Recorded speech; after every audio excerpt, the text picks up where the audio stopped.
Em nome do Pai, do Filho e do Espírito Santo. Ave Maria, cheia de graça, o Senhor é convosco. Bendita sois vós entre as mulheres e bendito é o fruto do vosso ventre, Jesus. Santa Maria, Mãe de Deus, rogai por nós, pecadores, agora e na hora de nossa morte. Amém. São José, rogai por nós. Conta-se que certa vez, no metrô de Paris, estava lá um senhor rezando o terço. Nós estávamos, digamos assim, no auge do iluminismo. Se aproximou um jovem daquele senhor e, em forma de jacota, começou a perguntar-lhe: mas o senhor ainda está perdendo tempo rezando este terço? O senhor ainda acredita nessas coisas? O senhor não sabe que a ciência vem dar uma resposta definitiva a todos os males e a todas as questões mais profundas do homem? Isso está ultrapassado. E aquele senhor continuou rezando o terço e olhando para aquele jovem com sentido de submissão. Disse: não, eu rezo o terço sempre, aprendi desde a minha infância. E o jovem então insistiu: olha, eu vou lhe mandar uns livros para que você leia de fato, uns livros que possam de fato te inspirar a deixar de lado essa bobagem que é a religião. E aquele senhor tirou um cartãozinho do bolso, entregou para aquele rapaz e estava escrito: Louis Pasteur, Instituto Pasteur, Paris. Ou seja, aquele jovem viu que ele estava diante de nada menos dos grandes cientistas da França e, por que não dizer, da humanidade inteira. Então, eu começo com essa história porque eu queria, talvez, dar como título a essa aula uma pergunta: é razoável crer? Será que a fé é algo que está ultrapassado? Ou é algo que faz sentido, que é uma decorrência natural de uma razão esclarecida? A gente poderia fazer, então, aquela reflexão sobre qual seria a relação entre fé e razão. O Catecismo da Igreja Católica, e o compêndio precisamente, faz uma pergunta: se o homem pode chegar a Deus pela razão? Melhor, vamos tentar entender uma definição dogmática do Concílio Vaticano I. Olha que coisa interessante. A Igreja declarou solenemente, dogmaticamente, que é possível chegar a Deus pela razão. No século XIX. Ou seja, a ideia do ateísmo é algo relativamente recente. A própria Escritura, quando fala do ateísmo, fala de uma tontice, ou seja, por que diz o tolo no seu coração não há Deus? Então, no século XIX, a Igreja diz: é possível chegar a Deus pela razão. Aquilo que já falávamos anteriormente, de que com a razão nós podemos chegar a algumas verdades sobre a existência de Deus. Não conseguimos chegar a algumas verdades mais específicas, porque para isso existe a revelação. Mas podemos chegar com a razão, e isso chegou a Aristóteles, a isso chegou Parmênides, né? Que Deus é criador, que Deus é bom, que Deus existe. E aqui, Santo Tomás de Aquino, ele dizia que duas coisas não podem ser provadas. Uma primeira coisa, aquilo que é evidente. A própria palavra evidência já diz, né? Ex videre. Aquilo que se vê dispensa-se provas. Então, filosoficamente, o que é evidente dispensa-se provas e não precisa ser provado.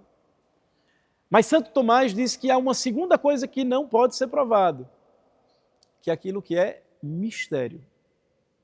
Há uma série de verdades que foram reveladas e que, portanto, não podem ser provadas racionalmente. É preciso fazer um salto de fé para acreditar nessas verdades. Existem algumas verdades, portanto, que excedem a capacidade humana de intelecção. A nossa faculdade cognoscitiva, ela chega ao seu limite e aí nós nos abrimos à fé. São Tomás diz: a existência de Deus não é evidente, você não está vendo Deus. Também não é mistério, logo pode ser provada. E é neste sentido que ele desenvolve aquilo que tradicionalmente se chama das provas da existência de Deus. O catecismo da Igreja Católica não trata explicitamente sobre as provas de Santo Tomás de Aquino ou vias da existência de Deus. Mas o catecismo nos traz caminhos de acesso ou argumentos que podem ser utilizados para nos ajudar a demonstrar a existência de Deus. O catecismo nos fala de vias cosmológicas e de vias antropológicas. As vias de Santo Tomás de Aquino estariam enquadradas nessas vias que nós chamamos vias cosmológicas. Vamos tentar resumir, assim, precisaríamos de um estudo à parte para estudar cada via de Santo Tomás de Aquino, mas a ideia central é que as coisas são causadas. Para todo efeito existe uma causa que o precede. A pergunta que ele faz é, existe uma linha do tempo. Essa linha de movimento, ela seria finita ou infinita? Teria que ter um princípio que não causasse, que causasse todas as outras causas e ao mesmo tempo não fosse causada por nenhuma. E esta causa, Santo Tomás diz que é Deus. Quando Sócrates, ao tomar cicuta, vai se despedir do povo ateniense, dizem que suas últimas palavras foram: causa das causas não causadas, tende compaixão de mim. Deus, portanto, é esta causa, sem princípio, que causa todas as outras causas e ao mesmo tempo não é causado. Essas vias da existência de Deus de Santo Tomás, elas vão partindo mais ou menos dessa ideia. Vai existir a prova do movimento, já que ele fala dessa relação entre potência e ato. O movimento é precisamente a mudança da potência para o ato. Então repara, eu estou aqui sentado em ato, tenho potência de me levantar. A luz está acesa em ato, ela tem potência de ser desligada. Portanto, as coisas possuem qualidades em atos, mas ao mesmo tempo elas possuem potência de receberem certas qualidades. Mas para que elas recebam essas qualidades em ato, é preciso que recebam de um ser que já tenha essa qualidade em ato e de maneira absoluta. Por quê? Porque se esse ser tivesse potência de mudar, já não seria primeiro, já não seria sem princípio. Então, todas as vias de Santo Tomás, eles vão indo nessa direção. Existe a prova da ordem dos seres, a prova da contingência, a prova da beleza, né, que fundamentalmente são provas cosmológicas. Por que provas cosmológicas? Porque nós partimos da criação para tentarmos chegar até Deus. Eu dou um pulo olhando para o mundo, eu vejo pistas de que existe um ser que está por trás disso. É como, por exemplo, se você olha um prédio assim fantástico, você pergunta, quem foi o engenheiro desse prédio? Você pega um livro clássico da literatura, você imediatamente remete ao autor. Se você olha uma obra de arte admirável, você pensa no artista, assim como a gente olha para o mundo e a gente tem que pensar naquele que o gerou, naquele que o criou. Nós pensamos imediatamente em Deus como Criador.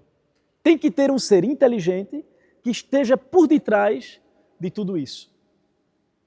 Por isso que Santo Agostinho vai dizer o seguinte: interroga a beleza da terra, interroga a beleza do mar, interroga as nuvens que pululam no céu e dizem, somos belas. Mas quem nos fez, senão o autor de toda a beleza? Partindo da criação, alguns vão dizer, por exemplo, que a natureza é o quinto evangelho, que nos faz chegar até Deus. Então, durante muito tempo, essas provas cosmológicas, elas foram, digamos assim, meios de se demonstrar a existência de Deus. E ainda podem ser. Mas eu digo durante muito tempo, por quê? Porque o homem de outrora era mais voltado à contemplação. Ele ficava olhando a árvore, olhava a pera, esperava a pera cair. Então eles dizem, mas quem que faz essa pera cair? O homem moderno já foge um pouco dessa vida contemplativa. A gente tem tanta coisa para fazer hoje que tem pouco tempo para pensar. Então, outrora, essas provas cosmológicas, que dentre elas entram as provas de Santo Tomás de Aquino, elas ajudavam a demonstrar a existência de Deus. Repara, quando a gente fala provas da existência de Deus, não estamos falando provas cabais, científicas, digamos assim, porque é outra cilada moderna. Hoje, está na moda dizer o seguinte, isso é provado cientificamente. Foi testado e comprovado no laboratório da USP. É como se a verdade decorresse apenas de uma constatação científica. E que, na verdade, não. A verdade não vem da ciência. A ciência pode explicitar a verdade, mas a verdade lhe precede. Então, existem algumas verdades que a ciência não vai conseguir provar. E não por culpa da própria ciência, mas por limitação do seu próprio âmbito de pesquisa. Porque existem âmbitos que fogem ao objeto científico. Então aqui a gente poderia pensar, não é propriamente uma dupla ordem, outro perigo, não, que existe uma verdade do âmbito científico, existe uma verdade do âmbito de fé. Não, são âmbitos distintos, absolutamente distintos, mas que podem convergir para uma única verdade.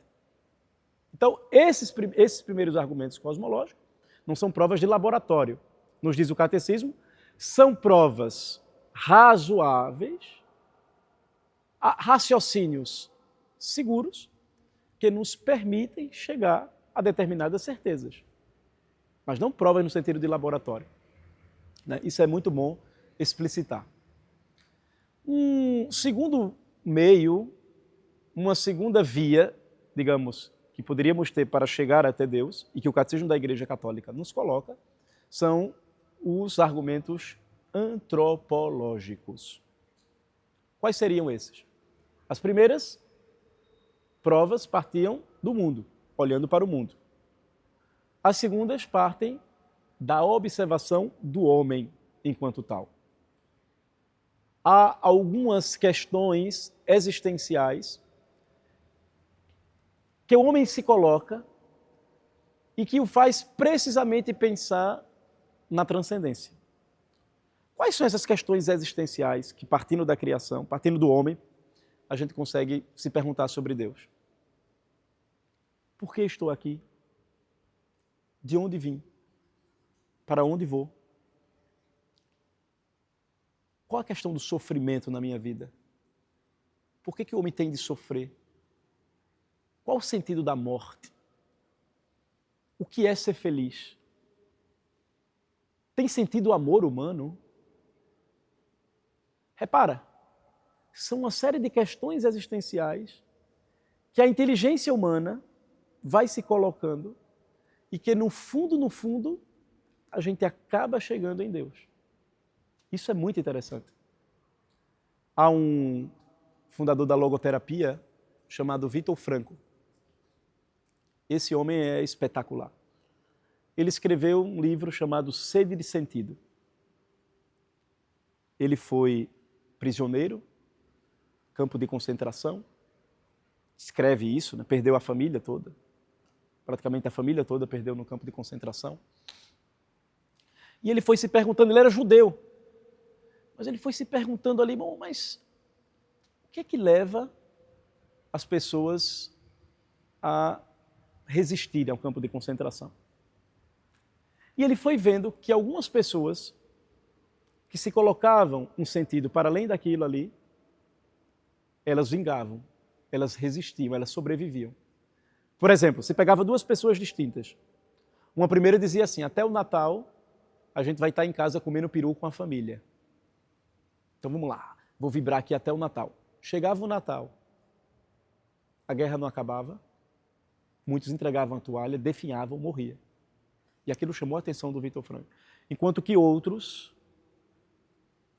tinham um sentido que estava para além daquilo ali. Seja um sentido religioso, de pensar, não, Deus está por trás de tudo isso, eu vou sobreviver aqui. Outros colocavam a própria família, né? Conta-se que o Exupéry, certa vez, ele era aviador, né? Então ele teve um acidente num avião, né? Caiu no meio do gelo. E bem, quando uma pessoa cai no meio do gelo, uma primeira coisa que não pode acontecer é ela não pode dormir. Dá muito sono, naturalmente, e se ela dormir, ela não acorda. E conta-se que o Exupéry passou 3 dias acordado, andando, e descansava pouquíssimo, mas lutando para sobreviver. E perguntarei, mas como você conseguiu? Ele disse, eu pensava na minha mulher e nos meus filhos em casa, e eles diziam, papai e meu amor tá lutando para estar aqui com a gente. E isso dava força para que ele vencesse o cansaço, vencesse o sono. Ou seja, quando nós nos colocamos um sentido para além de nós, isso nos abre quase que pela mão um caminho à transcendência. A gente vai percebendo que o sentido das coisas não estão nas coisas em si, estão depois da coisa. Por exemplo, ninguém entra na escola para morrer na escola. Falava com os seminaristas, ninguém tem vocação para ser seminarista. Você tem vocação para ser padre. Então o seminário não é um fim em si mesmo. O sentido do seminário não está no seminário, está depois do seminário. O sentido da escola não está na escola, está depois da escola. Ah não, por que você está eu quero entrar na universidade. Aí você vai, passa no vestibular, entra na universidade, que beleza, entrei na universidade. Mas o sentido não está ali. Diz que quais são os melhores momentos da universidade. O primeiro é quando você entra. O segundo é quando você sai. Ou seja, o sentido da universidade também não está na universidade, está fora dela. Enfim, o homem sempre vai estar procurando um sentido que esteja para além daquilo que ele faz. Por lógica, por associação, o sentido da vida, o sentido da história só pode estar no além-vida. Só pode estar no além-história. Então a gente vai percebendo, e o Viktor Frankl percebeu, que no ser humano existe uma tendência radical a encontrar um sentido para além dele mesmo. E isso nos abre, repito, a esse desejo de Deus que está como que encoado no nosso coração. Criaste-nos para vós, Senhor, e o nosso coração permanece inquieto enquanto não repousa em vós. Naturalmente o homem vai procurando Deus. Então, sede de sentido.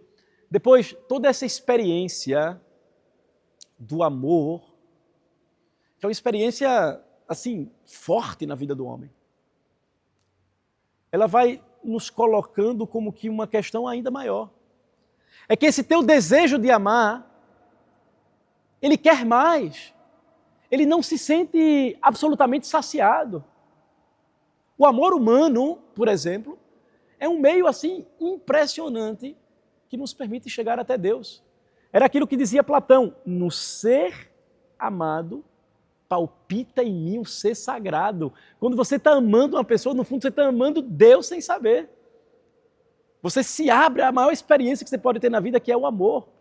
Então não existe melhor maneira da gente conhecer a Deus do que pela experiência do amor. A experiência de amar é a experiência de sentir-se amado. É como se todas as relações que nós temos aqui nesta terra, por mais profundas que sejam, elas são sempre limitadas. Como dizia Cecília Meirelles, as experiências humanas, a vida humana, é fugaz e fugidia, é efêmera. Mesmo as paixões, elas passam. Mas o ser humano tem um desejo de infinitude, mas ao mesmo tempo uma experiência de finitude. Veja que coisa paradoxal. Eu quero abraçar o infinito, mas na minha vida eu toco que eu sou limitado, que eu sou finito, que eu sou transitório, que eu sou passageiro, que eu sou efêmero. Como explicar esse desejo de imortalidade, mas ao mesmo tempo essa experiência de morte? E isso também nos abre a pensar que existe uma vida eterna, que nós não fomos criados apenas para esta vida. É que Deus não colocaria no nosso coração, não existiria um desejo de infinitude se não fôssemos capazes de saciá-lo plenamente. Então, a experiência do amor, o sentido da vida. Mesmo, olhe, essa questão que muitos colocam, que é a questão do próprio sofrimento. Por que o homem tem de sofrer? A questão do mal no mundo. E se é verdade que nós nos deparamos com a existência do mal no mundo, e muitos por isso chegam até a perder a fé, também é verdade que mesmo existindo o mal no mundo, nós nos abrimos também à bondade, o bem, que, digamos assim, contrarresta com o mal. Nós vamos vendo pessoas doadas, pessoas entregues, pessoas esquecidas de si mesmo. Quantos atos de generosidade e de bondade que nos fazem ver que o mal não tem a última palavra, que nos fazem perceber de que, olha, por mais que exista o mal no mundo, se existe o mal, tem que existir também o bem. É como no quadro do Caravaggio. Você tem as sombras, mas essas sombras, de certa maneira, realçam as luzes.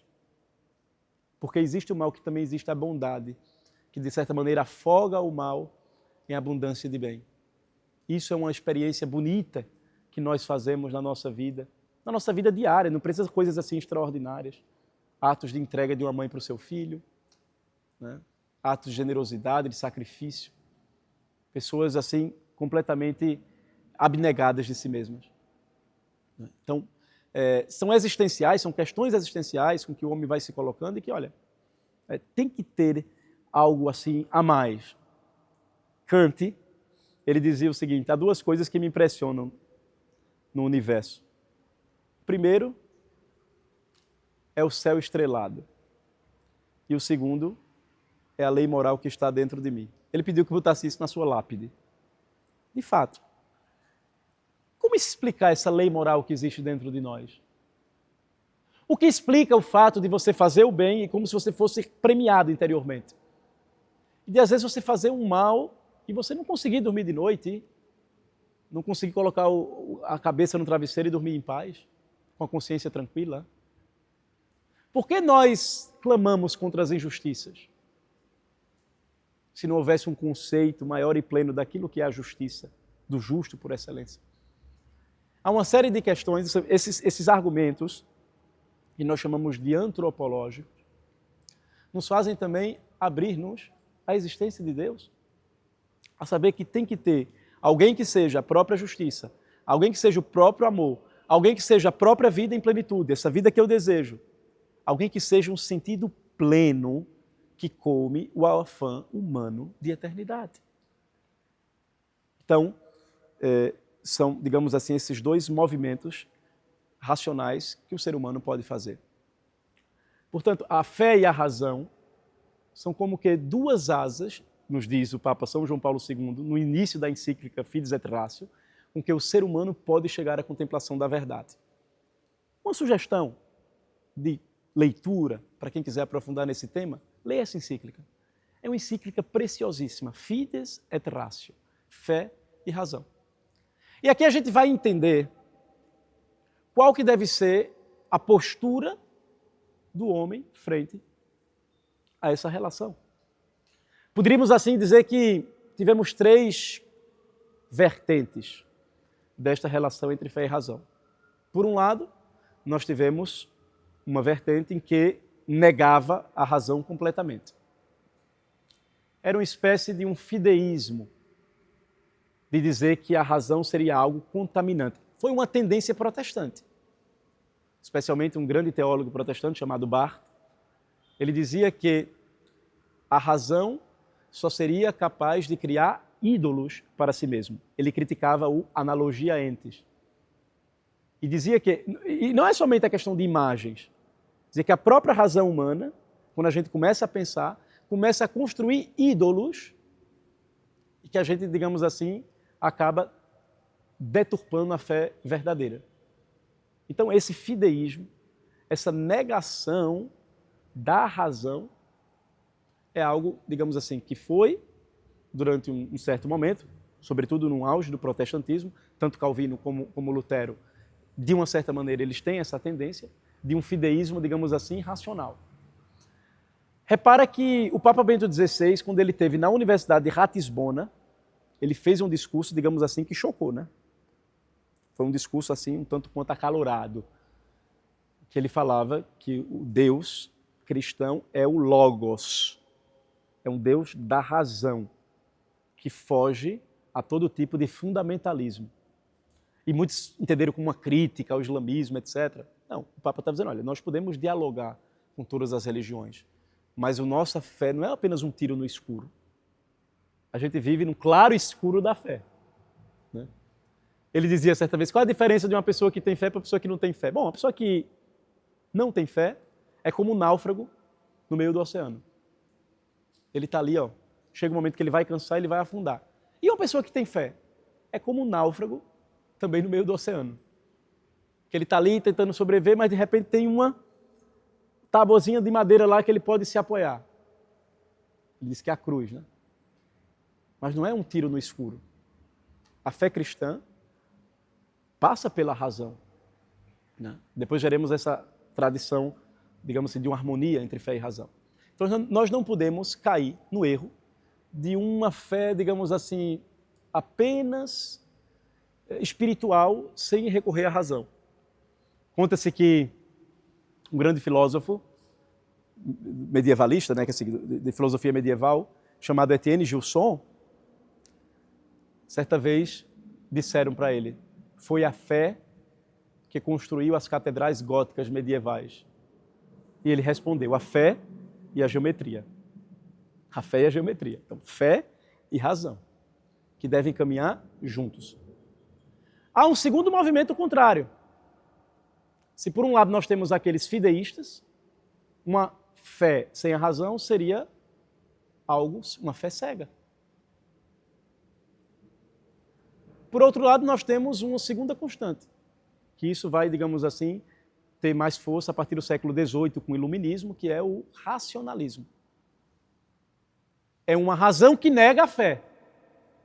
Kant, naquele livro, O que é o Iluminismo, ele vai dizer que a razão é como a maioridade daquelas pessoas que têm fé. A fé é uma minoridade. É algo para as crianças, para a mulherzinha. Não para homens feitos, barbados, né? Que eles eram também, naquela época, somente os homens estudavam. Então, o racionalismo ele vai cortar toda a transcendência. Toda a dimensão sobrenatural, ele vai cortar. Então, o que importa é a razão vai responder tudo, a ciência vai responder tudo, o que foi também outro erro na história da humanidade, que acabou gerando Primeira Guerra Mundial, Segunda Guerra Mundial. O homem chegou num nível tal de arrogância, dizendo que, digamos assim, agora nós teremos respostas para tudo, mas com as guerras do século XX, mais uma vez o homem volta a se perguntar, bem, de fato a inteligência, a razão, não consegue responder profundamente aquelas questões existenciais que eu tratava anteriormente. A questão do sofrimento, a questão da morte, a questão do amor humano. Somente a fé, somente a religião vai conseguir dar uma resposta satisfatória a essas inquietantes que estão dentro do coração humano. Então, uma razão sem a fé é uma razão enlouquecida. Uma razão que já se deixou levar. Qual é a opção tradicional? Harmonia entre fé e razão. Aquilo que nos diz a igreja, ratio manuducta per fide, uma razão alimentada pela fé, ou como nos diz o Concílio Vaticano I, ratio fide illustrata, uma razão que seja iluminada pela fé. É como se a fé fossem óculos que nós colocássemos para vermos melhor, para vermos com profundidade, para vermos coisas que somente com os óculos naturais nós não conseguiríamos ver. Aonde a razão não consegue explicar, a fé consegue dar uma explicação satisfatória e que não é irracional, é razoável, que nos permitem a chegar a determinada certeza. Então essa é a opção tradicional da igreja, essa harmonia entre fé e razão. É besteira pensar que a igreja é contra a razão. Né? As universidades surgem na igreja. Né? A igreja sempre foi uma grande amante do conhecimento. Então poderíamos encerrar com essa ideia. Né? Nem somente uma fé cega, nem uma razão enlouquecida, mas, retomando a ideia da fides et ratio, a fé e a razão são como que duas asas que caminham juntos, embora por âmbitos distintos, com que o homem pode chegar à contemplação da verdade. Deus o abençoe. Em nome do Pai, e do Filho, e do Espírito Santo. Amém.